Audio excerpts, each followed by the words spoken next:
बाजार के जहरी में मुख्य बाजार पर अटैक किया। इससे इलाके में अफरा तफरी मच गई। बीएलए के लड़ाकों ने जहरी तहसील के लेवी पुलिस स्टेशन, बैंक और नगर निगम समिति के दफ्तरों समेत कई सरकारी इमारतों पर अटैक्स किए, हमले किए हैं और 10 घंटे से ज्यादा वक्त तक इस पूरे इलाके पर अपना कब्जा बनाए रखा। और जो वहां के सरकारी ऑफिसेज हैं उस पर पूरी तरीके से टीटीपी का ही कब्जा देखा गया, बीएलए का कब्जा देखा गया। बीएलए को रोकने के लिए पाकिस्तानी सेना ने उसके बाद एक टुकड़ी वहां पर भेजी कि बीएलए को पीछे हटा देंगे, लेकिन पाकिस्तानी सेना के काफिले पर बीएलए ने अटैक किया और इस हमले में 4 पाकिस्तानी सैनिक मारे गए। पाकिस्तान के लिए सिर्फ बीएलए ही नहीं बल्कि खैबर में टीटीपी भी मुश्किलें खड़ी कर रही है। टीटीपी ने पाकिस्तान के 18 परमाणु वैज्ञानिकों को अगवा कर लिया था और उनकी रिहाई के बदले टीटीपी के आतंकियों को छोड़ने की वो मांग कर रहे हैं। ऐसे में सवाल है कि अब पाकिस्तान क्या करेगा। आज इन्हीं मुद्दों को लेकर हम चर्चा करेंगे, लेकिन पहले जानते हैं कि पाकिस्तान के हालात पर जनता की क्या राय है। सवाल हमने रखे, उन सवालों के क्या जवाब सर्वे के सामने आए हैं वो मैं आपको बताता हूं, फिर अपना पैनल भी ओपन करूंगा। सर्वे का पहला सवाल, बीएलए के हमले में 4 पाकिस्तानी सैनिक मारे गए। खैबर पख्तूनख्वा के साथ क्या बलूचिस्तान भी पाकिस्तान के हाथ से निकल रहा है? 76% लोगों ने कहा हां, यही अब होता जा रहा है। खैबर में भी ऐसा ही हो रहा है और बलूचिस्तान में बीएलए ने पाकिस्तान की सरकार और उसकी सेना की नाक में दम किया हुआ है। 19% लोगों ने ना में जवाब दिया, जबकि 5% लोगों ने इस पर अपनी कोई राय जाहिर नहीं की। उन्होंने कहा कि उनको इस मुद्दे की समझ नहीं है, इसलिए वो उस पर कुछ भी रिएक्ट नहीं करना चाहेंगे। दूसरा सवाल था कि पाकिस्तान के खिलाफ क्या अमेरिका बीएलए की यानी कि बलूचों की मदद कर रहा है?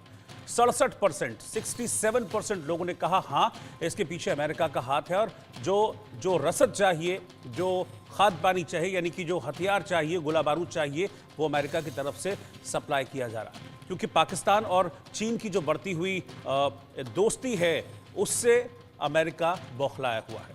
27% लोगों ने इसका नामे जवाब दिया और 6% लोगों ने इस पर कुछ भी रिएक्ट नहीं किया। मेरे साथ 2 खास मेहमान इस वक्त जुड़े हैं। मेरे साथ group captain retired V N Jha. संघर्ष हुआ बीएलए और सेना के बीच, 4 पाकिस्तानी सैनिक मारे गए हैं। क्या खैबर की तरह बलूचिस्तान में भी कमजोर दिख रही है पाकिस्तान सेना, क्योंकि वहां बैंक, पुलिस स्टेशन, इन सब पर कब्जा कर लिया था? रोहित जी, सबसे पहले आपका शुक्रिया कि आपने मुझे इनवाइट किया और जो हमारे दूसरे गेस्ट हैं उनको भी मेरा सलाम है, आपको भी सलाम है सर। देखें, बात ये कि पहले आपके इंट्रो को मैंने सुना है सारा और मुझे उसमें एक चीज पर एतराज है। पहली बात तो ये है कि जो आपने कहा ना कि केपीके के बाद क्या हमें जो हमारी एक और स्टेट है वहां पर भी हमारी आर्मी जो है वो नाकाम हो रही है, ऐसी कोई बात ही नहीं। टीटीपी जो है वो केपीके में क्या कर सकी है? सर्दी इलाकों के अंदर उसकी वहां पे मतलब उसे क्या कर सकी है? सर्दी इलाकों के अंदर उसकी वहां पे मतलब उसकी कार्रवाइयां जारी हैं। मेन स्ट्रीम सिटीज जो हैं केपीके के वहां पर उनकी पहुंच नहीं, क्योंकि सिक्योरिटी का हिसार कायम है।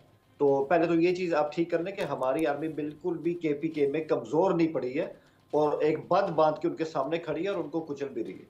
अब आते हैं बलूचिस्तान की तरफ। जी हाँ, बिल्कुल ये बात सही है कि आज से नहीं बल्कि खासकर 2006 से ही ये जो सूबा है यहाँ पे बहुत ज्यादा लॉलेसनेस मौजूद है और यहाँ पे जो ग्रुप्स हैं, मैं आपको थोड़ा सा बता दूं इसका बैकग्राउंड।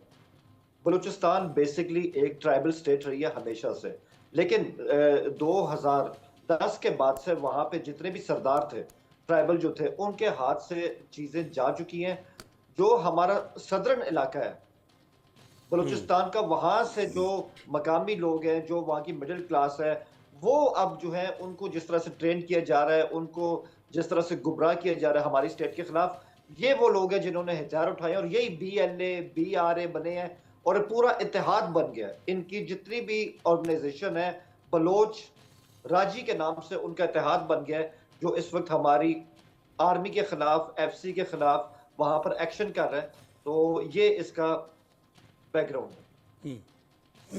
नहीं, आप कह रहे हैं कि ऐसा कुछ नहीं है, कोई कमजोर नहीं। आप ही के देश के जर्नलिस्ट हैं मुजफ्फर अली चौधरी, कल भी परसों भी 3-4 दिन वो मेरे साथ डिबेट में बैठे और हर दिन उन्होंने इस बात को स्वीकार किया कि इन इलाकों में पाकिस्तानी सेना कमजोर पड़ रही है और इसीलिए वहां पर जो टीटीपी है और यहाँ पर बीएलए है उनके कदम मजबूत होते जा रहे हैं। ये मैं नहीं कह रहा हूं, ये उन्होंने कहा है, इसलिए मैंने आपसे सवाल पूछा और इसीलिए मैंने इसको अपनी इस चर्चा में भी शामिल किया। रोहित जी, उसमें बात ये, मैंने आपके चैनल में जो शोज आते हैं उनमें मैंने कल भी कहा था, मैंने आज भी कहा है कि मुजफ्फर साहब को यहाँ पे कोई नहीं जानता। मैंने तो उनको आपके चैनल पे देखा है, इसके अलावा हमारे पास उनकी कोई जानकारी नहीं है, और वो बिल्कुल एक अननोन फेस, और मैं नहीं जानता उन्होंने किस टूर में आके ये वाली बात की है। ग्राउंड की जो रियलिटी है और जितने हमारे सोर्सेज हैं जहां से हमें खबर मिलती है, इंफॉर्मेशन मिलती है, उसके बाद ही हम आपके सामने आते हैं। तो मैं ये जो वो इस तरह का क्लेम कर रहे हैं कि हमारी आर्मी नाकाम हुई है, कमजोर हुई है, ऐसी कोई बात नहीं है। अगर नाकाम होते तो ये बात इस्लामाबाद तक आ गई होती, लाहौर तक आ गई होती, कराची तक आ गई होगी। ऐसा कुछ भी नहीं है। लेकिन एक बात मैं बता रहा हूं जो मैंने पहले भी कही, उसको समझिए। बलूचिस्तान का इलाका आज से नहीं है, पिछले 15 साल से वहां पर इस तरह के प्रॉब्लम्स आ रहे हैं। लेकिन ऑब्वियसली ये एक लॉन्ग टर्म गोरिल्ला वॉरफेयर है जो इस तरह की ऑर्गेनाइजेशन फॉरेन फंडिंग के बगैर वहां पे कर नहीं सकती, और उनको बहुत तगड़ी किस्म की फॉरेन फंडिंग मिल रही है, ट्रेनिंग मिल रही है।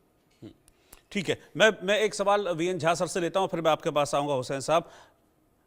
झा सर, ये बलूचिस्तान और खैबर की रियलिटी है क्या एक्चुअली, ये मुझे आप बताइए।